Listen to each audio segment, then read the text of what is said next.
Dear student, आज हम 12 के पाठ का चौथा पॉइंट वन्य जीव संरक्षण के बारे में समझेंगे। यानी कि इसका मतलब है कि वन्य जीवों का संरक्षण कैसे किया जाए, वन्य जीवों को कैसे बचाया जाए। ठीक है, तो पहले अपन बात करते हैं कि वन्य जीव क्या है, फिर अपन बात करेंगे कि इनका बचाव करने के लिए क्या क्या उपाय किए जा रहे हैं, सरकार द्वारा क्या क्या उपाय चल रहे हैं, कौन कौन से प्रोग्राम हैं। पहले हम इनकी परिभाषा की बात करते हैं। सामान्य अर्थ में वन्य जीव उन जीव जंतुओं के लिए प्रयुक्त होता है। जो वन्य जीव शब्द है ना, ये किसके लिए प्रयुक्त होता है? जो प्राकृतिक आवास में निवास करते हैं, यानी कि जो जंगलों में रहते हैं, ठीक है, वन क्षेत्र में रहते हैं, इसलिए नाम पड़ गया वन्य जीव। वनों में रहने वाले जीव वन्य जीव, जैसे हाथी है, शेर है, गेंडा है, हिरण है। ये सामान्य अर्थों में अपन इसकी परिभाषा बताते हैं। ठीक है, किंतु व्यापक रूप से, यानी कि अगर इसकी बड़ी परिभाषा अपन देखें, वन्य जीव प्रकृति में पाए जाने वाले सभी जीव जंतुओं में पेड़ पौधों की जातियों के लिए प्रयुक्त किया जाता है।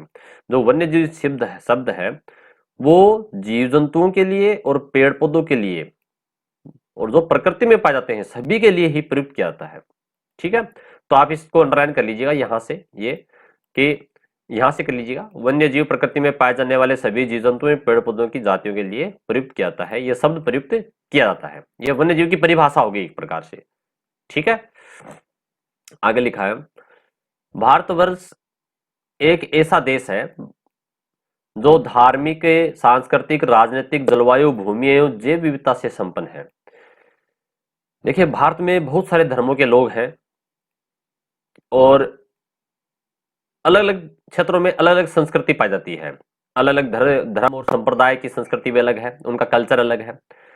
और राजनीतिक तौर पे देखा जाए तो भी भारत कई भागों में बटा हुआ है। जलवायु की दृष्टि से भारत कई भागों में बटा हुआ है। एक तरफ तो हिमालय पर्वत है जहां पर तापमान माइनस में है, दूसरी तरफ जो है थार का रेगिस्तान जहां टेम्परेचर 50 डिग्री के लगभग पहुंच जाता है। ठीक है, और समुद्र है, कहीं द्वीप है, कहीं टापू है। तो इस प्रकार से भारत में बहुत सारी विविधता होती है। और भारत में जैव विविधता भी खूब पाई जाती है। जैव विविधता मतलब जीव जंतुओं के अंदर जो अलग अलग प्रकार की जातियां पाई जाती हैं, ठीक है, उसे अपन जैव विविधता कहते हैं। किसी क्षेत्र के अंदर भिन्न भिन्न प्रकार की जीव जातियां अगर पाई जाती हैं तो वो वहां की जैव विविधता कहलाती है। विविधता मतलब क्या होता है? भिन्नता या अलग अलग प्रकार की। ठीक है, अलग अलग प्रकार के जीव पाए जाएंगे, पेड़ पौधे और जीव जंतु दोनों पाए जाएंगे, तो वो वहां जैव विविधता कहलाती है। वो आगे आ जाएगा, अपन पढ़ेंगे जैव विविधता के बारे में। ठीक है, परिभाषा आगे भी आ जाएगी।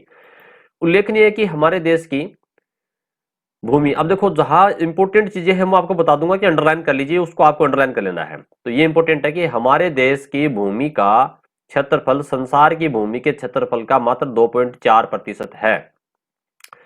देखिए, क्षेत्रफल की दृष्टि से भारत 7वें नंबर पर है और जनसंख्या की दृष्टि से दूसरे नंबर पर है। ठीक है, परंतु अगर अपनी जमीन की बात करें, भूमि की बात करें कि अपने पास भूमि कितनी है पूरे विश्व के कुल क्षेत्रफल की, यानी कि 100 में से अपने पास 2.4% ही है। कितनी है पूरी? अगर अपन बात करें पूरे विश्व की बात करते हैं, पूरे संसार की बात करते हैं, तो संसार का जो पूरा क्षेत्रफल है उसका केवल 2.4% क्षेत्रफल ही भारत के पास है। ठीक है, तो ये इंपोर्टेंट क्वेश्चन बनता है यहां से। आगे फिर अंडरलाइन कर कीजिएगा, जबकि विश्व की कुल जैव विविधता में से 8.1% जातियां हमारे देश में पाई जाती हैं। जबकि अपन जैव विविधता की बात करें तो हमारे देश में 8.1, यानी कि क्षेत्रफल तो अपना 2.4 है, परंतु जैव विविधता के हमारे अंदर बहुत ज्यादा है।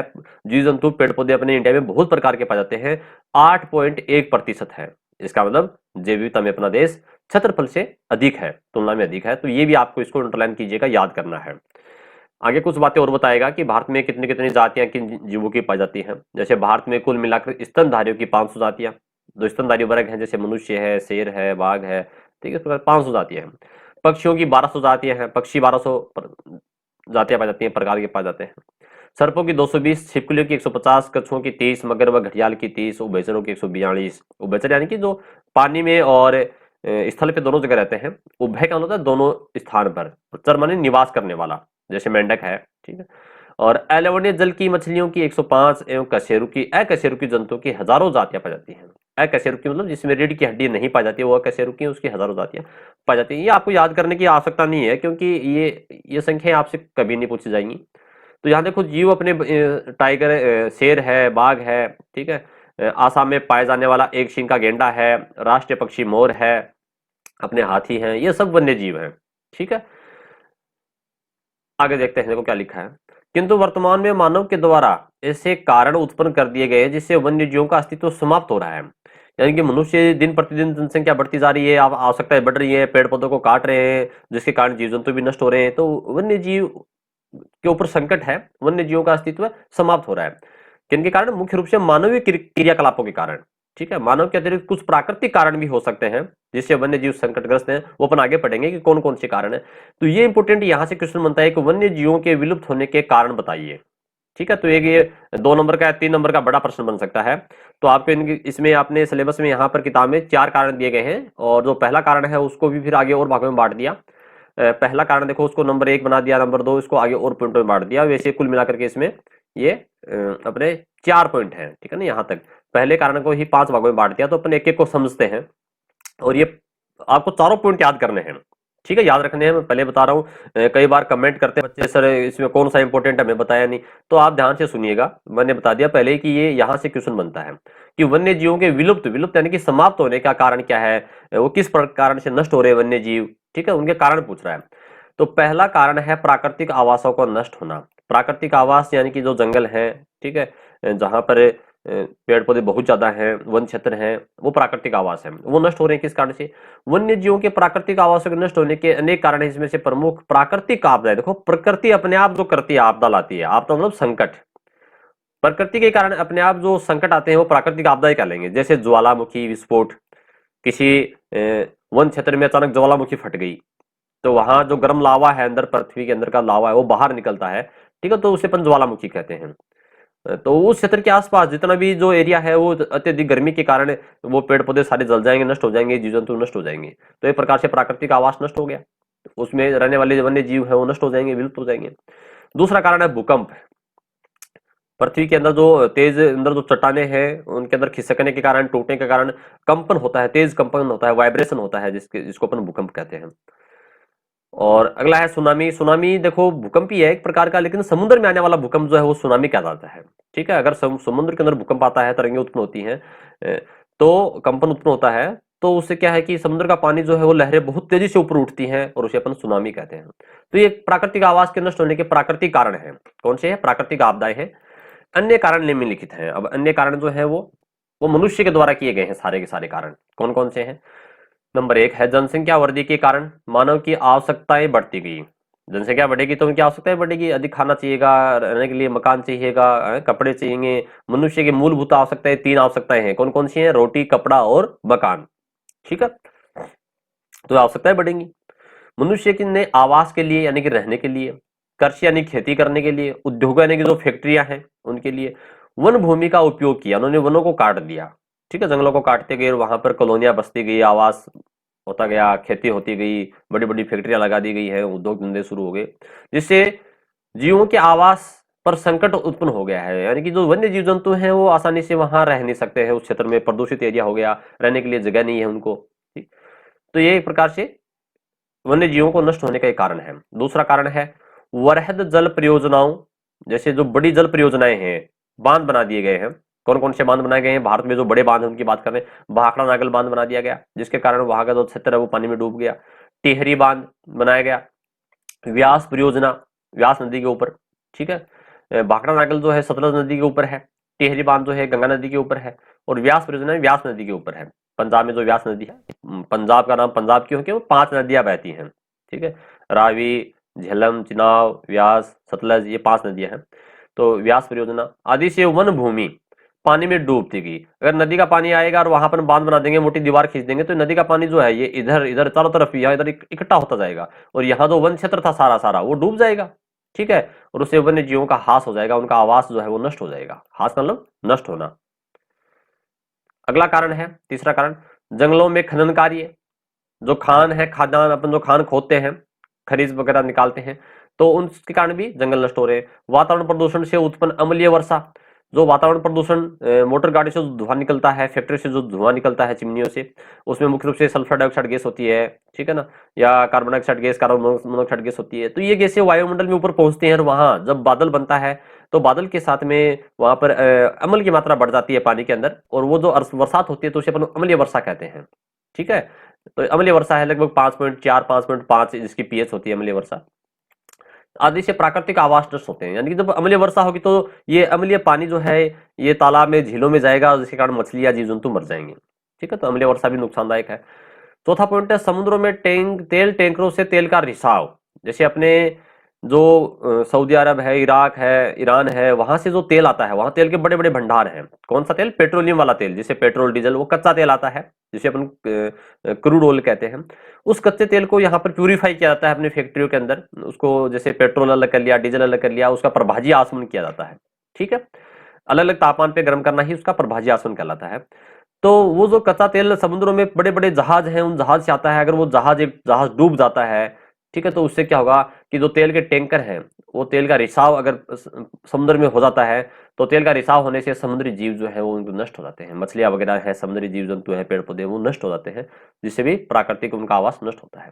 और पांचवा पॉइंट है ग्रीन हाउस प्रभाव। देखो ये भी अपन आगे पढ़ेंगे, दोबारा एक बार आएगा अपने। ग्रीन हाउस प्रभाव का मतलब क्या है? प्रदूषण के कारण जो वायुमंडल में जो गैसें हैं ऊपर, जैसे पृथ्वी की सतह है और ये गैसें ऊपर जाती हैं वायुमंडल में, तो इन गैसों से एक ऊपर लेयर बन गई, एक परत बन गई, ठीक है।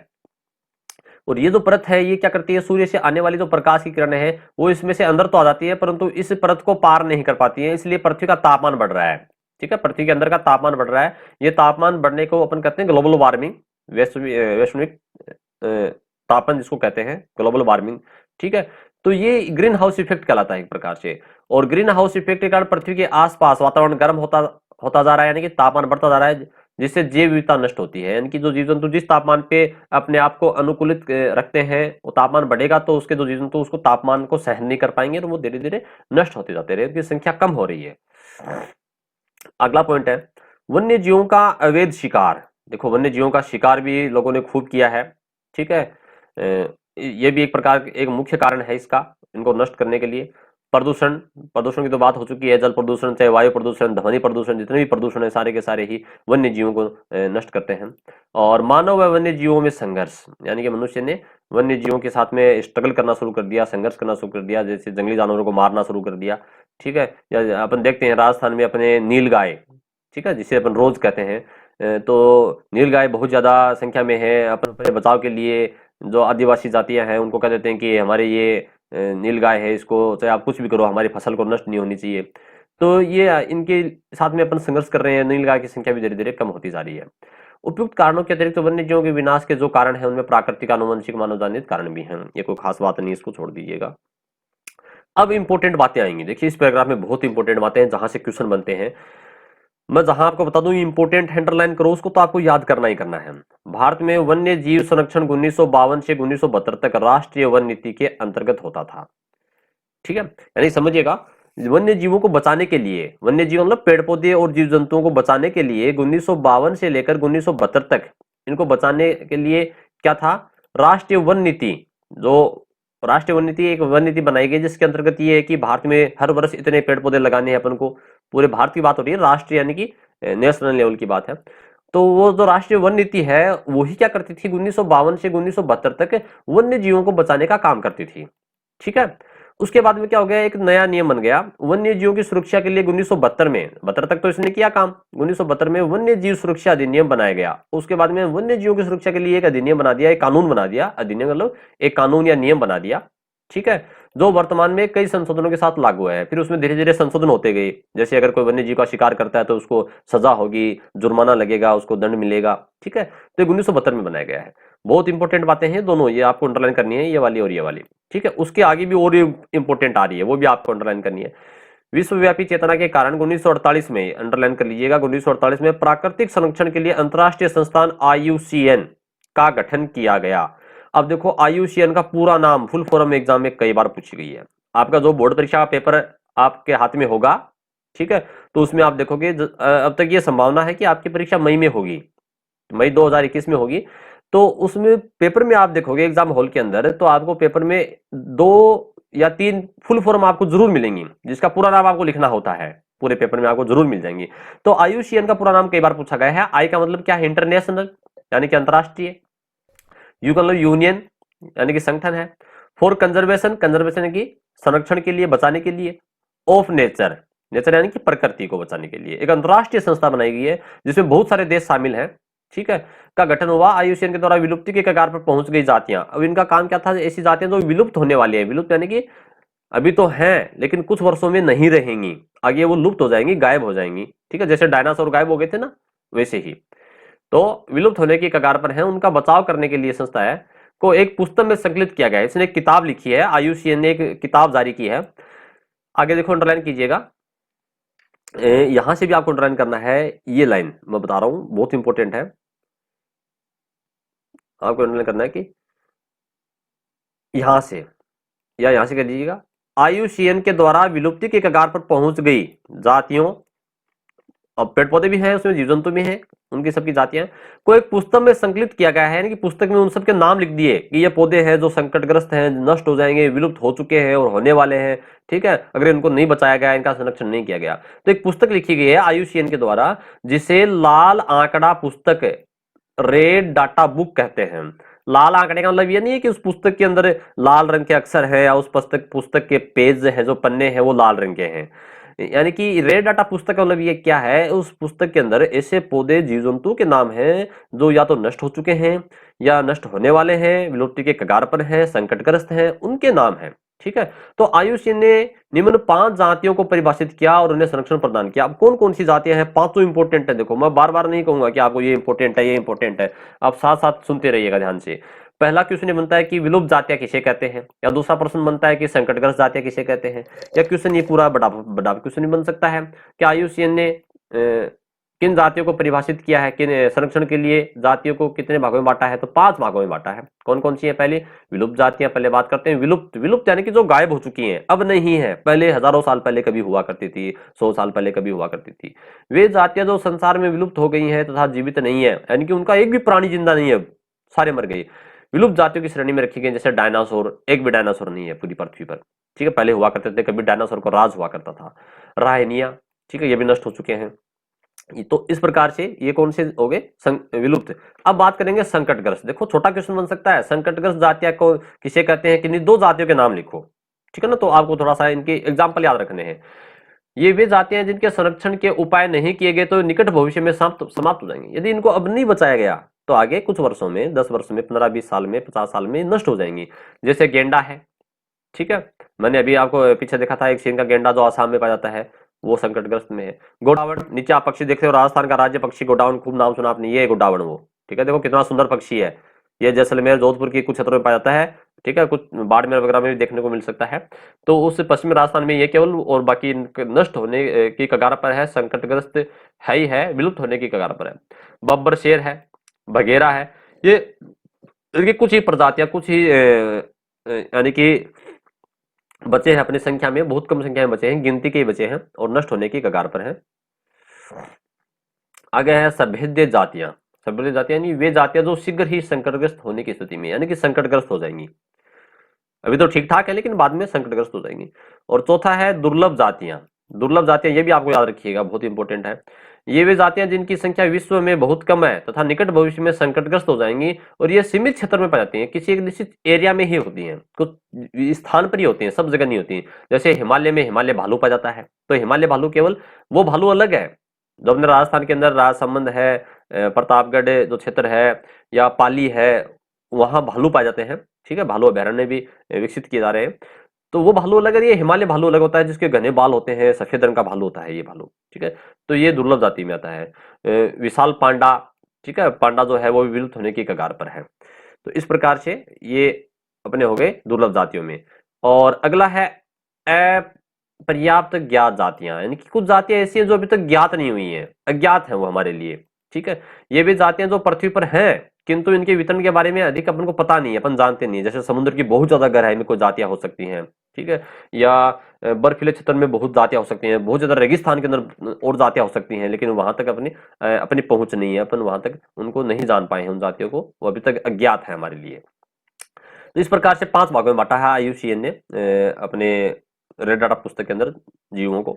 वन्य जीव के संरक्षण की दृष्टि से कुछ संरक्षित क्षेत्र स्थापित किए गए, जिसमें राष्ट्रीय पार्क हैं, जैसे सरकार ने अभ्यारण्य भी बनाए हैं, वन्य जीव अभ्यारण्य है, बायो रिजर्व, बायोस्फीयर रिजर्व भी बनाए हैं, ओरण, ओरण अपन मारवाड़ी राजस्थान के अंदर इसको ओरण कहते हैं, जो बड़े जो बीहड़ भूमि होती है, जहां अपन बहुत बड़ी संख्या में उस क्षेत्र को छोड़ देते हैं, ठीक है, उसमें खेती वेती कुछ नहीं करते हैं, जहां पर गाय वगैरह पशुओं को चराया जाता है, वो ओरण है। ठीक, तो ये ओरण शब्द ये अपना लोकल शब्द है, ठीक है, देसी शब्द है, अपने राजस्थान में खूब यूज होता है। राष्ट्रीय उद्यान, अब देखो ऊपर जो बात की गई थी, अपन 3 की बात करेंगे। एक तो राष्ट्रीय उद्यान की बात करेंगे, ठीक है, नेशनल पार्क जिसे कहते हैं, राष्ट्रीय उद्यान को ही नेशनल पार्क कहते हैं, अंग्रेजी में नेशनल पार्क बोल दीजिए। ठीक, और फिर अपन बात करेंगे वन्य जीव अभयारण्य की, और फिर बात करेंगे बायोस्फीयर रिजर्व की। अब ये तीनों ही इंपॉर्टेंट है अपने लिए, और तीनों इंपॉर्टेंट इसलिए इनमें से क्वेश्चन आएगा कि कौन सा राष्ट्रीय पार्क कहाँ है, ठीक है, उसका नाम दे देंगे, स्थान पूछा जाएगा, या वन्य जीव अभयारण्य कौन कौन से हैं, कहाँ कहाँ है, ठीक है, बायोस्फीयर रिजर्व कितने हैं, कौन कौन से हैं, कहाँ कहाँ पर है। तो ये अपन को याद रखना है, मैं बार बार इनमें नहीं बताऊंगा, ये इंपॉर्टेंट है, इनमें से क्वेश्चन कन्फर्म आता है एग्जाम के अंदर। तो राष्ट्रीय उद्यान की बात करेंगे पहले। राष्ट्रीय उद्यान किसे कहते हैं, उसकी परिभाषा की बात कर रहा है, नेशनल पार्क क्या है। तो राष्ट्रीय उद्यान वे प्राकृतिक क्षेत्र है, प्राकृतिक यानी कि प्रकृति में अपने आप बने हैं, मनुष्य ने नहीं बनाया है इनको, जंगली क्षेत्र है, ठीक है, वन क्षेत्र है, जहां पर पर्यावरण के साथ साथ वन्य जीवों एवं प्राकृतिक अवशेषों का संरक्षण किया जाता है, ठीक है, यानी कि प्रकृति में जो अवशेष पाए जाते हैं उनका संरक्षण भी होता है और वन्य जीवों का संरक्षण भी होता है। इसमें पालतू पशुओं की चराई पर पूर्ण प्रतिबंध होता है। प्रतिबंध यानी कि इसमें पशु वगैरह नहीं चरा सकते अपन, उसके ऊपर बैन है, प्रतिबंध है, प्रतिबंध रोक लगा रखी है। कोई गडरिया है अपने भेड़ बकरियों को, या गवाला है अपनी गायों को वहां नहीं चरा सकता है। इसमें प्राइवेट संस्था द्वारा निजी कार्यों के लिए प्रवेश निषिद्ध है, यानी कि जो प्राइवेट संस्थान है, एनजीओ वगैरह है, वो भी इसके अंदर प्रवेश नहीं कर सकते, इसके अंदर अपना काम नहीं कर सकते हैं, ठीक है। राष्ट्रीय पार्क का कुछ भाग पर्यटन उद्योग को बढ़ावा देने हेतु, अब देखो इसमें पर्यटन उद्योग को बढ़ावा देने के लिए, पर्यटन जो घूमने के लिए आते हैं विदेशी लोग या अपने देश के लोग घूमने के लिए जाते हैं, उसका विकास किया जा रहा है, ताकि वो लोग वहां घूम सके, उसमें देख सके कि यहाँ कौन कौन से जीव जंतु पाए जाते हैं, ठीक है। और इनका नियंत्रण प्रबंधन नीति निर्धारण के अंदर सरकार के हाथ में, केंद्र सरकार, देखो सरकार 2 प्रकार की होती है, राज्य सरकार और केंद्र सरकार। राजस्थान की जो सरकार है अपनी वो राज्य सरकार है, ठीक है, प्रत्येक राज्य में जो सरकारें होती हैं वो राज्य सरकार होती हैं, और केंद्र सरकार जो सेंटर में होती है, दिल्ली में जो इसका अपने, ठीक है, वो केंद्र सरकार है। तो अपने देखो यहाँ इस टेबल को आपको याद रखना है, इस टेबल के अंदर दे रखा है कि भारत के प्रमुख राष्ट्रीय उद्यान कौन कौन से हैं। तो ये जो सारणी दे रखी है ये आपको पूरी याद करने हैं, नाम एक एक नाम को बताऊंगा। पहला है काजीरंगा, काजीरंगा राष्ट्रीय उद्यान कहाँ है, आसाम में, ठीक है, याद रखना, आपको अच्छी तरह से इनको याद करना है, ये सारे इंपॉर्टेंट है। गिर राष्ट्रीय उद्यान कहाँ है, गुजरात में। मेरा तो याद करने का तरीका है गए से गुजरात, गए से गिर, ठीक है, गए से गिर, गए से गुजरात, इसको ऐसे याद कर लीजिएगा।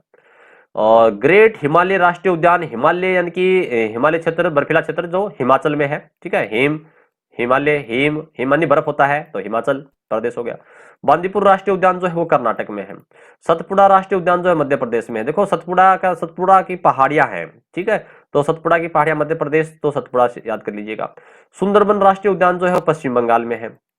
रणथंभौर राष्ट्रीय उद्यान राजस्थान में, और राजस्थान के अंदर भी ये रणथंभौर जो है सवाई माधोपुर जिले में है अपने, ठीक है, रणथंभौर राष्ट्रीय उद्यान जो कि टाइगर के लिए, बाघ के लिए संरक्षित है। केवलादेव राष्ट्रीय उद्यान जो है ये भी राजस्थान में है। केवलादेव को घना पक्षी विहार भी कहते हैं, ठीक है, जो कि साइबेरियन सार्स के लिए संरक्षित है। और कार्बेट राष्ट्रीय उद्यान जो है उत्तरांचल में है, ये बहुत इंपॉर्टेंट है, कार्बेट वाला भी एग्जाम में कई बार पूछा गया है। तो सारे इंपॉर्टेंट है, सब आपको याद करने हैं, अपने नोटबुक में आपको इनको लिखना है। अब बात करेंगे अभ्यारण्य, यानी जिसको सेंचुरीज कहते हैं, अपन सेंचुरी कहते हैं। तो अभ्यारण्य क्या है, सेंचुरी क्या है, उसकी बात करेंगे। पहले अपन परिभाषा की बात करते हैं कि अभ्यारण्य किसे कहते हैं, और फिर अपन बात करेंगे भारत में कौन कौन से हैं, ठीक है। तो ये भी वे संरक्षित क्षेत्र हैं जिनमें वन्य जीवों के शिकार और आखेट पर पूर्ण रूप से प्रतिबंध है, यानी कि इनका शिकार अपन नहीं कर सकते उस क्षेत्र के अंदर। इनमें निजी संस्थाओं को उसी स्थिति में प्रवेश की अनुमति दी जाती है, लेकिन यहाँ पर निजी संस्थाएं जो है, प्राइवेट जो संस्थाएं हैं वो आ सकती हैं, अपना आवागमन कर सकती हैं, लेकिन कुछ कंडीशन है, ठीक है, कि अनुमति दी जाती है एक विशेष कंडीशन में ही, जब उनके क्रियाकलाप रचनात्मक हो, यानी कि वो कुछ नया करना चाहते हैं उसको बचाने के लिए, जीव जंतु को बचाने के लिए, पेड़ पौधों को बचाने के लिए, और उनमें वन्य जीवों पर प्रतिकूल प्रभाव नहीं पड़े, यानी कि वन्य जीवों पर कोई प्रभाव नहीं पड़े, ठीक है, तभी वो प्राइवेट संस्थाएं, निजी संस्थाएं जो है वो यहाँ आ सकती हैं, अपने काम कर सकती हैं। भारत में स्थित कुछ अभ्यारण्य निम्नलिखित हैं, कौन कौन से देखो आपको याद करना है। एक तो नागार्जुन सागर है आंध्र प्रदेश में, ठीक है, याद कीजिएगा इसको। हजारीबाग प्राणी विहार है, ठीक है, बिहार में है। और नाल सरोवर प्राणी विहार गुजरात में है। मनाली अभयारण्य हिमाचल, देखो मनाली एक बहुत घूमने वाली जगह है, ठीक है, ये हिमाचल प्रदेश में है। और चंद्रप्रभा प्राणी विहार उत्तर प्रदेश में है। और केदारनाथ प्राणी विहार उत्तरांचल में है। केदारनाथ, जो केदारनाथ का फेमस जगह है, ठीक है, अपने घूमने के लिए भी, और वहां पर एक मंदिर है केदारनाथ का, वो भी उत्तरांचल में है। और अब बात करेंगे अपन राजस्थान के वन्य जीव अभयारण्य एवं प्रमुख वन्य जीव। अब देखो कौन कौन से वन्य जीव कौन कौन से अपने अभयारण्य में पाए जाते हैं, वो अपन को याद करना, ये भी इंपॉर्टेंट है, सारे आपको याद करना है। तो सरिस्का है वो अलवर में है। सरिस्का जगह का नाम है, अलवर जिले के अंदर पड़ता है, जो हिरण और गोडावन के लिए है। यहाँ भी गोडावन पक्षी कुछ मात्रा में पाया जाता है। और एक दर्रा जो है वो कोटा में है, ठीक है, बगेरे के लिए प्रसिद्ध है, बगेरा नाम का जीव पाया जाता है। और माउंट आबू जो स्थान है वो सिरोही जिले में है। और माउंट आबू आप जानते हैं कि सबसे ऊंचा पर्वत शिखर, अपना राजस्थान का सबसे ऊंची पर्वत चोटी गुरु शिखर जो है वो माउंट आबू में स्थित है, ठीक है। वहां पर जंगली मुर्गे खूब पाए जाते हैं। ताल छापर, चूरू, चूरू के अंदर ताल छापर स्थान का नाम है, जगह का नाम है, चूरू जिले के अंदर है, जहां पर काला हिरण, जिसको कृष्ण मृग भी कहते हैं। कृष्ण, जो कृष्ण भगवान हुए हैं वो सांवले रंग के थे, काले रंग के थे, इसलिए कृष्ण मृग नाम दे दिया, काला मृग वहां पर जाता है। जवाहर सागर जो है कोटा के अंदर, ये इस घड़ियाल के लिए प्रसिद्ध है, क्योंकि कोटा में खूब सारी नदियां हैं और नदियों में ही घड़ियाल और मगरमच्छ रहते हैं, आपको पता है, ठीक है, तो घड़ियाल के लिए बनाया गया है। और सीता माता जो है, ये सीता माता अभयारण्य ये प्रतापगढ़ में है, ठीक है। सीता माता जगह का नाम है और प्रतापगढ़ जिला है, नया जिला बना है। और प्रतापगढ़ के अंदर उड़न गिलहरियां पाई जाती हैं, सीता माता, सॉरी फॉर डिस्टर्बेंस। तो उड़न गिलहरियां ऐसी गिलहरियां जो एक पेड़ से दूसरे पेड़ के ऊपर उड़ करके पहुंचती हैं, इनमें थोड़े पंखनुमा संरचनाएं होती हैं, ये उड़ सकती हैं, ऐसी गिलहरी जो उड़ सकती है। और केला देवी जो है वो करौली में है, जहां पर रीछ पाए जाते हैं खूब मात्रा में, भालू जैसा ही होता है रीछ। और नाहरगढ़ जयपुर में है, नाहरगढ़, जहां पर तेंदुआ और शियार पाए जाते हैं।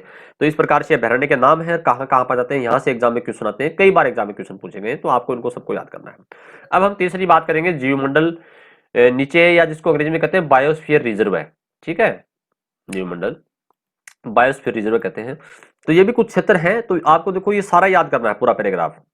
ये वे प्राकृतिक क्षेत्र हैं, परिभाषा बता रहा है, जो वैज्ञानिक अध्ययन के लिए शांत क्षेत्र घोषित है। यहाँ पर वैज्ञानिक काम करते हैं, अनुसंधान करते हैं, शांत क्षेत्र है, कोई डिस्टर्बेंस नहीं है, बिल्कुल शांत एरिया है, किसी प्रकार का कोई ध्वनि प्रदूषण नहीं है। अब तक 128, देखो याद कीजिएगा, 128 देशों में 669 बायोस्फीयर रिजर्व स्थापित किए जा चुके हैं, ठीक है, 128 देशों के अंदर इतने हैं। उसमें से भारत में 18 क्षेत्र हैं, ठीक है, 18 बायोस्फीयर रिजर्व क्षेत्र हैं। भारत में प्रथम बायोस्फीयर रिजर्व जो है 1986 में, अंडरलाइन कीजिएगा, नीलगिरी में अस्तित्व में आया था। नीलगिरी जो पर्वत श्रृंखला है, ठीक है, पहाड़ी क्षेत्र है, वहां अस्तित्व में था। और भारत के प्रमुख जैवमंडल जो है कौन कौन से हैं, वो नीचे नाम दिए गए हैं, नाम भी याद करने हैं। और ठीक है ना, वो आप देख लीजिए कौन से प्रदेश में है, यानी कि कौन से राज्य में है, ठीक है, उस जैवमंडल का नाम क्या है। तो अंडमान निकोबार जो द्वीप समूह है, अपने भारत का ही भाग है, उनमें ग्रेट निकोबार जैवमंडल स्थापित किया गया है, उसको रिजर्व किया गया है। आसाम जो राज्य है उसमें काजीरंगा और मानस, ठीक है, ये दो रिजर्व किए गए हैं। और कर्नाटक और केरल दोनों को मिलाकर के ही नीलगिरी, देखो अभी 1986 में नीलगिरी जो किया था, वो कर्नाटक और केरल क्षेत्र के अंदर, दोनों में बड़ा क्षेत्र है, दोनों स्टेट में फैला हुआ है, कुछ भाग इसका कर्नाटक में है, कुछ भाग केरल में है, ठीक है। नीलगिरी की पहाड़ियां, नीलगिरी अपन कहते हैं सफेदे के पेड़ को, जो सफेदा जो ऊंचा, काफी सबसे ऊंचा जो पेड़ होता है अपन देखते हैं, ठीक है। तो उस इस क्षेत्र में नीलगिरी के पेड़ खूब पाए जाते हैं, इसलिए नाम पड़ गया नीलगिरी, या सफेदा बोल दीजिए, जिसको वैज्ञानिक नाम यूकेलिप्टिस है। और उत्तर प्रदेश में है नंदा देवी, ठीक है, बायो रिजर्व है। और पश्चिम बंगाल में है सुंदरबन, ठीक। देखो सुंदरबन एक राष्ट्रीय उद्यान भी अपना, ये रहा सुंदरबन राष्ट्रीय उद्यान पश्चिम बंगाल में, इधर देखिएगा, है ना। इसी प्रकार से मध्य प्रदेश में है कान्हा, ठीक है, बायोस्फीयर रिजर्व है। राजस्थान के अंदर है थार रेगिस्तान, जिसका अधिकांश भाग जो है मरुस्थलीय क्षेत्र में, अपने जैसलमेर, ठीक है, बीकानेर, कुछ भाग बाड़मेर, और थार का रेगिस्तान जो गुजरात के अंदर भी फैला हुआ है, और पीछे कच्छ की रण है, वो भाग है, कुछ भाग थार के रेगिस्तान पाकिस्तान के अंदर भी है, ठीक है। तो इस प्रकार से आज की इस वीडियो में हमने वन्य जीव के संरक्षण के बारे में समझा कि वन्य जीवों का संरक्षण क्यों जरूरी है, और वन्य जीवों को बचाने के कौन कौन से उपाय हैं, वन्य जीव नष्ट होने के कारण क्या क्या है, वन्य जीव किस कारण से नष्ट हो रहे हैं, ठीक है। तो ये सारी बातें हमने वन्य जीव संरक्षण के बारे में समझी। इसमें अभयारण्य है, ठीक है, नेशनल पार्क है, और बायोस्फीयर रिजर्व है, कौन कौन से कहाँ पर है, यहाँ से भी एग्जाम में क्वेश्चन आते हैं। तो इस प्रकार से हमने आज के इस वीडियो में इसको समझा। धन्यवाद।